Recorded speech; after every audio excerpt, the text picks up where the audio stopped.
पहले लोग बीमा कम कराते थे, आजकल ज्यादा कराते हैं। क्यों? उनको मालूम है कभी भी निपट सकते हैं तो कम से कम पैसा तो मिल जाएगा।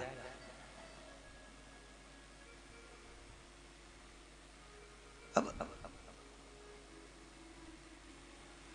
बगीचे से सारे पुष्प तोड़े गए, गुलाब के सारे पुष्पों को निकाल लिया गया, पर एक पुष्प उस पौधे पर लगा रहा। कोई ने कहा ये अच्छा नहीं लग रहा, कोई कह रहा है ये ठीक नहीं है, कोई कह रहा है बहुत छोटा है, पर उस पौधे पर एक पुष्प रखे रहने का कारण केवल इतना था कि उस पौधे को भी मालूम था कि कोई भूले चुके से आएगा और बहुत जरूरतमंद अगर आएगा तो उसको ये पुष्प प्राप्त हो जाएगा और ये कहीं मैं परमात्मा के चरणारविंद तक पहुंच जाऊंगा, कहीं किसी वीर सैनिक की समाधि पर चढ़ जाऊंगा। वो पुष्प को भी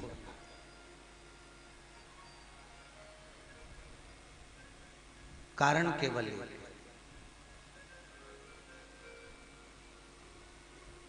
आपके पड़ोस में रहने वाला व्यक्ति कोई डनलप के गद्दे पर सो रहा होगा, कोई एसी के रूम में सो रहा होगा, और हो सकता है आप टूटी खाट पर सो रहे हो सकता है साधारण पलंग पर आप सो रहे होंगे, हो सकता है पंखा ही आपको प्राप्त हो।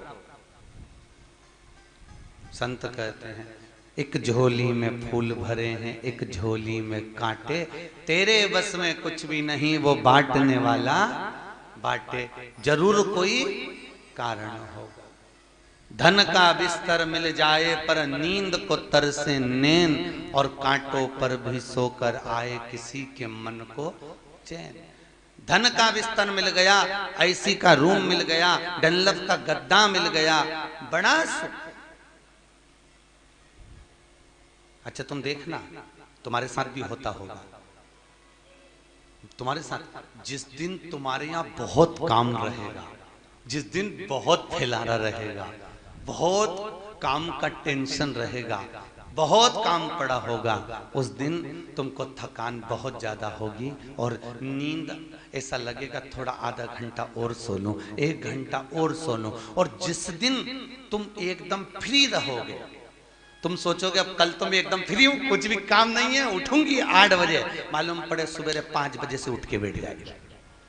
सुबह 5 सो रहा था, विचार कर कर बैठी थी कि कल एकदम, तुम्हारे साथ ट्रेन में भी हुआ होगा। यहाँ कितनी बजे ट्रेन पहुंची? ट्रेन पहुंचने का टाइम कितनी बजे का? 1 सवा 1:30 बजे का है ना।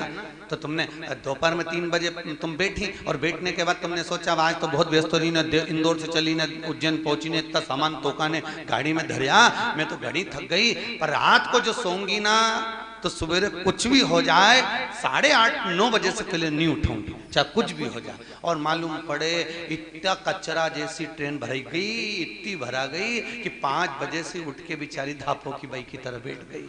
अब करे तो करे क्या, 5 बजे से और सोच के बैठी थी कि मैं कम से कम 8-9 बजे तक उठूंगी। कोई तुम्हें जगाए, कोई कुछ करे, कोई कुछ करे, पर नींद अब आए तो आए कैसे? अब पड़ी भी नहीं देती बनी कि करूँ,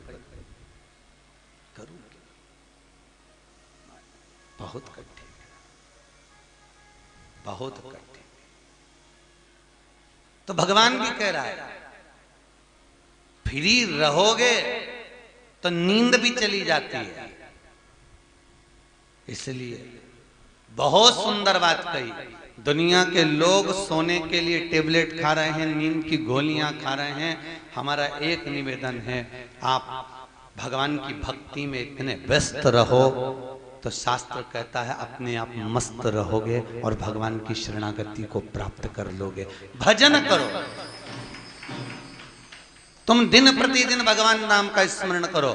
क्यों? सबसे ज्यादा अगर नींद कहीं समाहित होती है तो भक्ति के बीज स्फुटित होने के बाद में निंद्रा अपने आप वहां प्रवेश कर जाती है। आप भजन में लगोगे, चित्त स्मरण में लगोगे, ठाकुर जी की सेवा में लगोगे, भगवत नाम में लगोगे, आप रूप आपके हृदय चित्त वृत्ति में शांति का अनुभव होगा,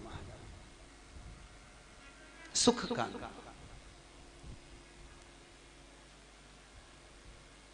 कितना सुकून कि अब मैं एकदम फ्री हो गई हूं, अब मुझे नींद आएगी। सही है? अरे बोलो तो, अब नींद आई। और जब जब व्यस्त रही तब तब नींद आई है। और उठाओ अपना बचपन, उठाओ अपनी जवानी, उठाओ अपनी अधेड़ी, और उठाओ अपना बुढ़ापा, सब उठा कर देखो। जब बच्चे गोदी में थे, माँ की गोद में बच्चा, और उसको वो भी रात भर सोए और माँ को नींद आए, करूं तो करूं क्या, फिर भी जगना पड़ रहा है। इतनी व्यस्तता में नींद बढ़ रही है। फिर जवानी आई, जवानी के अंतर्गत कमाने का समय आया तो भी नींद बढ़ती गई। अब सोचा था एक बार बेटे का ब्याह कर दूं, एकदम फ्री हो जाऊंगी, खूब डट के सोऊंगी। पर जिस दिन से जगदम्बा आई है, उस दिन से तो वो कहते ना, काल रात्रि आए तो रात्रि की नींद उड़ जाए। अब किसी किसी के यहाँ तो काल रात्रि ऐसी आई है, सो तो नींद तोड़ी पड़ी है, नींद उड़ी पड़ी कहे। अब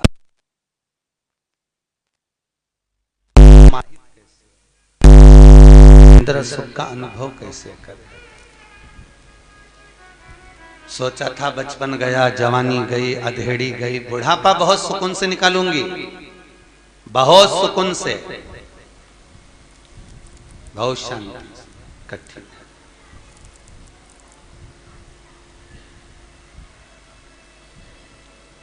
और बुढ़ापा निकालना बहुत कठिन है महाराज,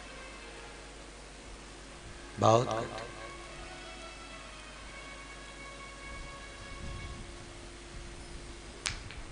कौन कौन आया था खाटू श्याम की कथा में? हाथ उठाओ, रखिए।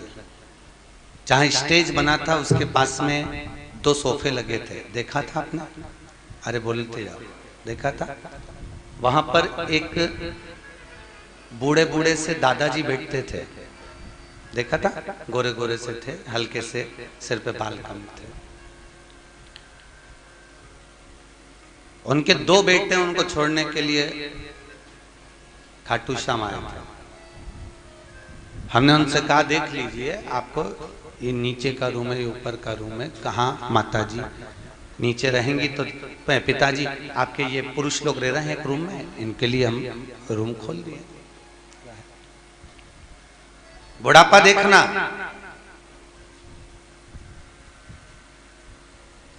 बीकानेर के रहने वाले थे, उनका 2 बार सम्मान भी हुआ था व्यासपीठ से।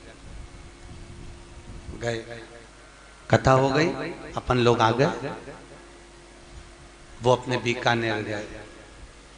और जाने के बाद में वापिस खाटू आ गए। हम बड़नागर कथा कर रहे थे, उनका फोन आया, गुरुजी कैसे हो, आप पहुंच गए? हमने कहा हम पहुंच गए। आप कहाँ हो? हम खाटू में। मैंने कहा तो बीकानेर नहीं गए? गए थे गुरुजी। घर पर जब पहुंचे तो ताला लगा हुआ था, और बच्चों को फोन लगाया तो एक कहता है मैं पूना हूं, दूसरा कहता है मैं भी अहमदाबाद में हूं। बहुओं को फोन लगाए तो उठा नहीं रही है, तो हम वापिस खाटू आ गए। फिर अब कहाँ जा रहे हो? हमारे एक रिश्तेदार रहते हैं पास में, हम वहां जा रहे हैं। हमने कहा अगर ज्यादा कोई परेशानी आवे तो सीहोर जाओ या फिर शुक्रताल जाओ, हमारे साथ चलो, कथा सुनो और सत्संग करो। जब तक वृद्धाश्रम कंप्लीट हो, जब तक आनंद में रहो, सत्संग करो। मनुष्य कितना विचार करता है, बुढ़ापा आएगा तो मैं सुकून की जिंदगी जीऊंगा।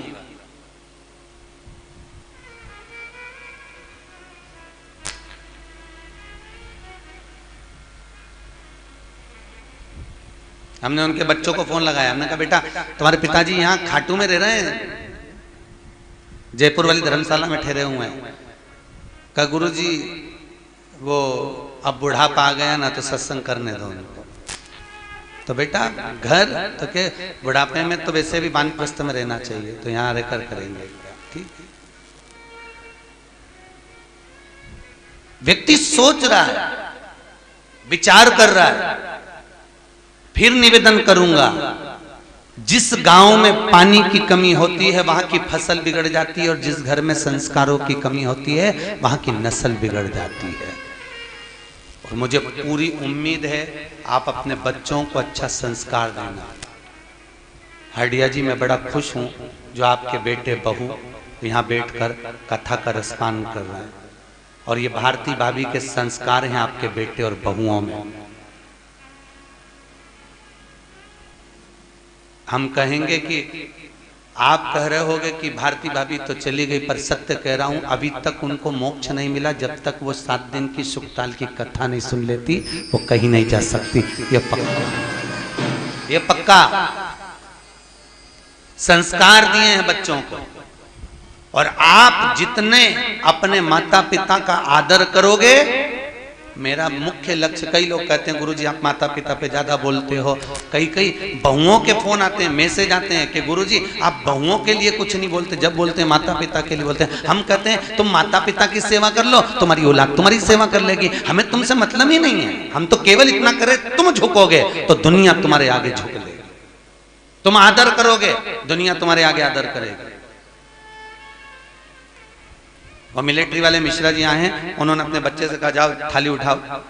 आज बच्चों में हम संस्कार डालें तो सही। मंदिर तो ढेर बन गए, पर मंदिर में केवल एक पुजारी घंटी हिलाता है, आरती करता है, और आरती तब करता है कि कोई घंटी हिलाने वाला मिल जाता है, तब आरती करना प्रारंभ करता है। कोई घंटी वाला भी नहीं मिलता। क्यों? क्योंकि बच्चों को हम संस्कार नहीं दे पा रहे। मंदिर तो बना दिए, देवालय तो बना दिए, पर बच्चों में संस्कार कहां से लाकर डालोगे? महाराज वो संस्कार डालकर डालने की आदत डालिए, बच्चों में कुछ ऐसे पुट डालिए। ये नहीं कि बच्चों से भी कहो कि कथा हो रही है तीर्थ में, चलो तुम भी चलो। नहीं मम्मी मेरे पास फुर्सत नहीं है। उसको समझाओ बेटा जीवन है, कम मनुष्य का शरीर किसको मालूम है? कोई 60 साल का जी रहा, कोई 40 साल का जी रहा, कोई 100 साल का जी रहा है, कोई नहीं भी जी रहा है। जीवन का क्या ठिकाना है? चलिए।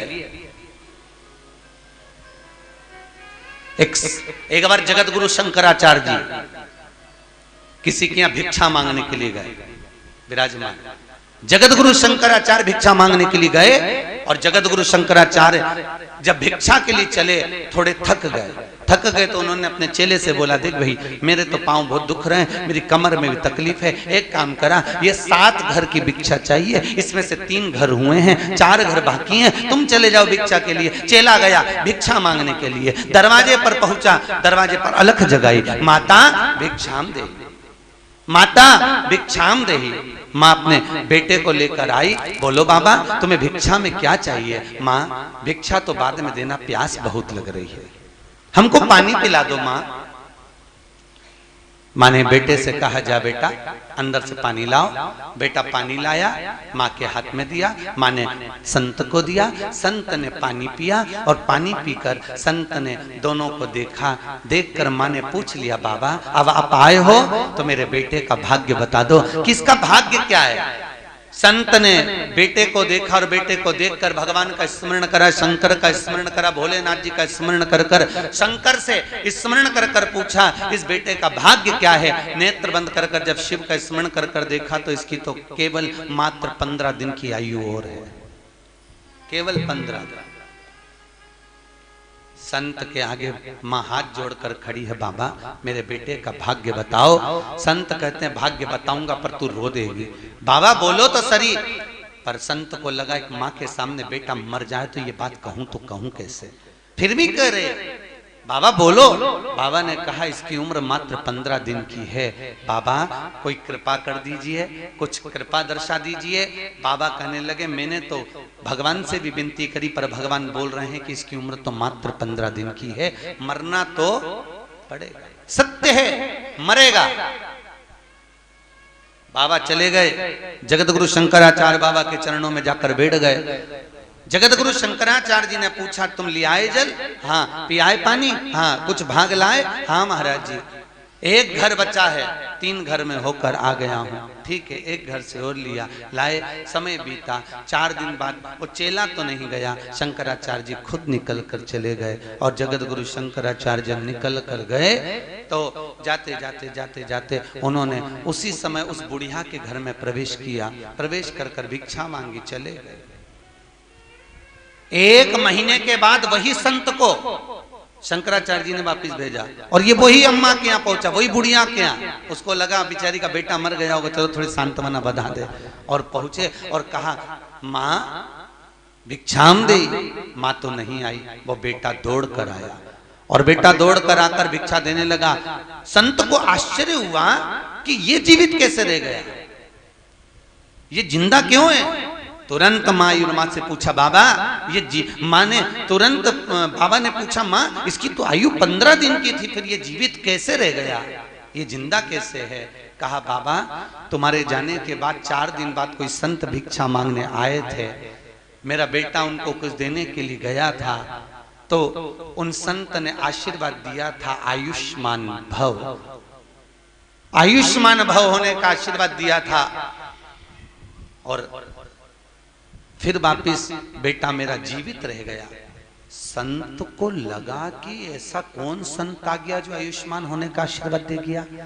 संत ने भगवान शिव की आराधना करी, शंकर से पूछा भोलेनाथ इसकी 3 दिन 15 दिन की आयु थी, फिर बच कैसे गया, ये जिंदा कैसे है। मैंने आपसे पूछा था तो आपने कहा था मरेगा जरूर, फिर जीवित कैसे रह गया। भगवान शंकर कहते हैं एक बार हमारी वाणी टल सकती है पर गुरु की वाणी कभी नहीं टल सकती। गुरु की वाणी की टेक तो परमात्मा को भी रखना पड़ती है। गुरु अगर एक बार सच्चे हृदय से आपको अगर आशीर्वाद प्रदान कर दे, और याद रखना गुरु 4 होते हैं। कितने गुरु हैं? 4। पहला गुरु है माँ, दूसरा गुरु है पिता, तीसरा गुरु है शिक्षक, चौथा गुरु है सतगुरु। सतगुरु ये चौथे नंबर का गुरु आखिरी नंबर पर है, पर सबसे पहले नंबर का गुरु है माँ और दूसरे नंबर का गुरु है पिता। दुनिया का सारा काल भी अगर बेटे पर आ जाए और माता पिता अगर जिंदा हैं तो बेटे का बाल बांका नहीं हो सकता, अगर माँ और बाप विचार कर ले तो। गुरु है, माता पिता वो गुरु है, माता पिता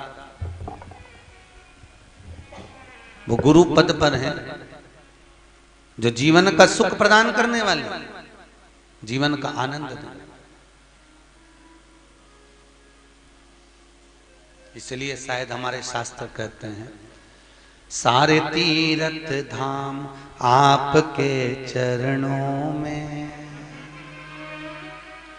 हे गुरुदेव प्रणाम आपके चरणों।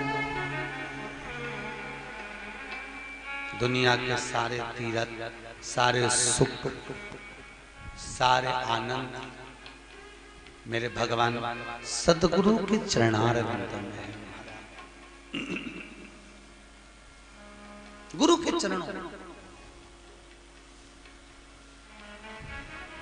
जो दुनिया में कोई ना कर पावे वो गुरु कर दे। और खुद देख लो, सुखदेव जी महाराज के चरित्र को आप सुनने के लिए बैठे हो तो सुखदेव जी महाराज के चरणों में राजा परीक्षित जाकर बैठा था। मरना 7 दिन में था, मृत्यु सत्य है, आएगी, पक्का है। जन्मेजय ने कांच का महल बनवाया था।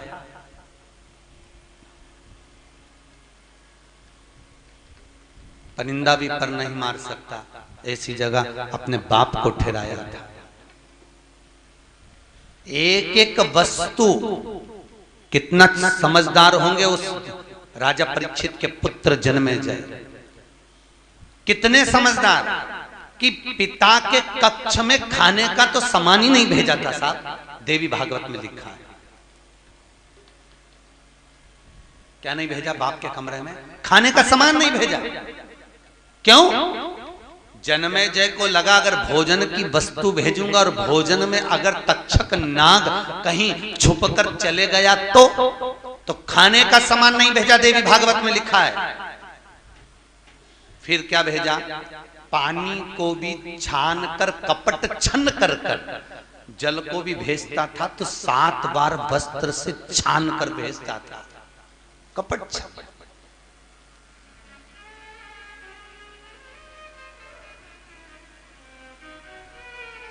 पिताजी ने अंदर से खबर करी मुझे भूख लग रही है। बेटा अंदर जा नहीं सकता। कहा एक काम करिए, फल टोकनी भरा भरा कर आई। जन्मेजय ने बुलाया, क्या है इसमें? क्या अनार भरा है? अनार? हाँ लाइए सर। सैनिकों से कहा ले जाओ इसको, अनार को, और अनार का जूस निकालिए, अनार का रस निकलवाया। अब इतनी शक्ति होने के बाद भी होता है। तिरुपति में लोग दर्शन करने जाते, कैमरे मोबाइल बाहर रखो, ये बाहर रखो, वो बाहर रखो, बैग बाहर रखो। महाकाल में दर्शन करने जाओ, ये बाहर रखो, वो बाहर रखो। उसके बाद भी महाकाल के फोटो खींच के बाहर आ जाता है।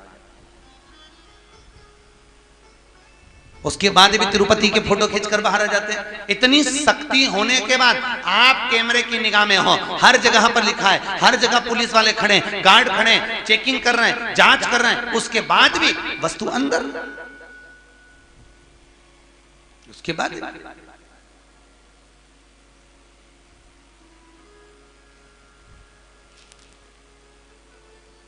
जब इतनी जांच हो रही है तो सामान अंदर आया कैसे, पहुंचा कैसे? महाराज अनार का जूस निकलवाया, रस, और रस निकलवाया, पात्र में रखा। पहले के समय में जो गिलास चलते थे, बड़े गिलास में नीचे किनोर होती थी। आप लोगों ने कहीं देखा होगा, आपके यहाँ भी होंगे, नीचे किनोर होती थी। उस किनोर के अंदर जो पेंदी में जगह बची थी, उस जगह में तक्षक नाम चिपक कर चला गया। मृत्यु सत्य है।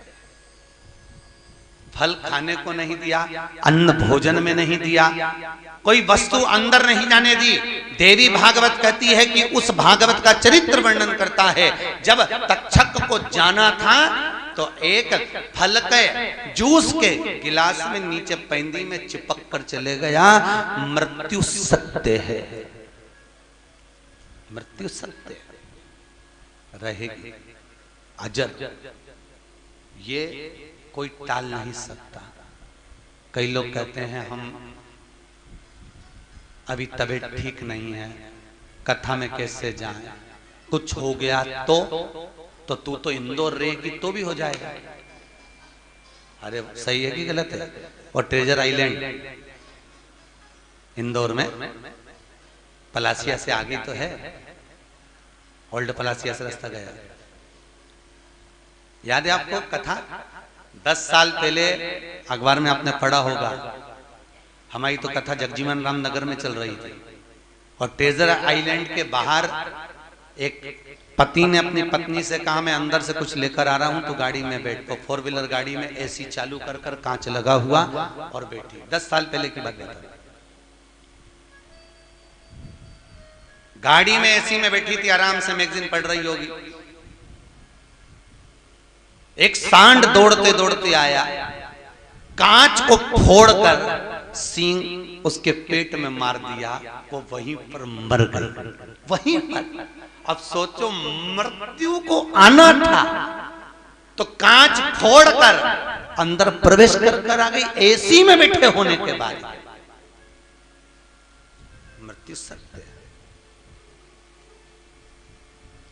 7 तालों में बंद हो जाओ, आई तुम सोचो कि मैं ये नहीं खाऊंगी तो कहीं ऐसा नहीं हो जाए, वो नहीं खाऊं तो तू खाएगी तो भी जाएगी, नहीं खाएगी उसमें कहीं।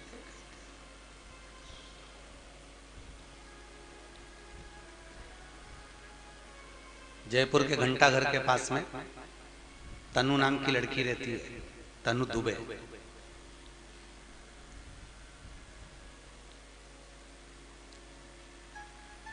प्रवचन सुन रही होगी टीवी पर, मैसेज करा, गुरुजी मैं बहुत नाराज हूं। मैंने बोला क्या बात हो गया? किससे नाराज? भगवान से। क्यों?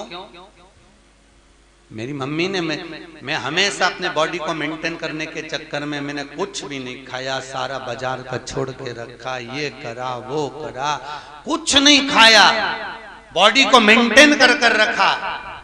32 साल की मेरी आयु है, अभी तक मैंने अपने शरीर को अच्छा रखा, फिर मेरे को कैंसर क्यों हो गया?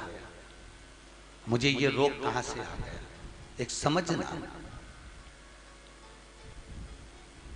नैनों में जल भरकर तो वो कहती है इससे तो मैं खा लेती तो मुझे दुख नहीं होता कि मैंने खाया, मैंने आनंद लिया, अपनी जिंदगी को जिया। हम भय में जिंदगी जी रहे हैं, हम भय में जी रहे हैं। ऐसा करेंगे ऐसा हो जाएगा, ये नहीं खाएंगे ऐसा हो जाएगा, वो हो जाएगा। अरे भगवान के भरोसे अब छोड़ दिया, इस जीवन का सब भार तुम्हारे हाथों में। मीराबाई के सामने जहर का प्याला आया, मीरा ने ठाकुर को भोग लगाया, गटर गटर करके पी गई। स्वयं राणा चिंता में पड़ गया कि विष भेजा था तो बच कैसे गई। तो मीरा से पूछा तू बची कैसे? मीराबाई बोली मैं क्या बताऊं, ये तो गिरधर ही बता सकता है। तो मूर्ति की साक्षी में जाकर राणा ने द्वारकाधीश के सम्मुख में पूछा, जहर का प्याला पिला भेजा था तुम पी गए?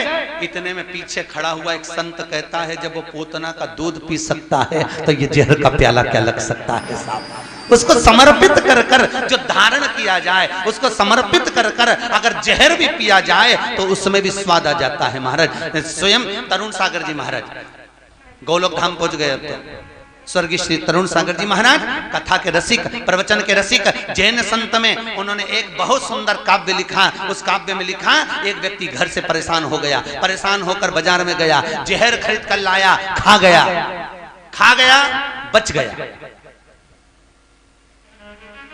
जिंदा रह गया।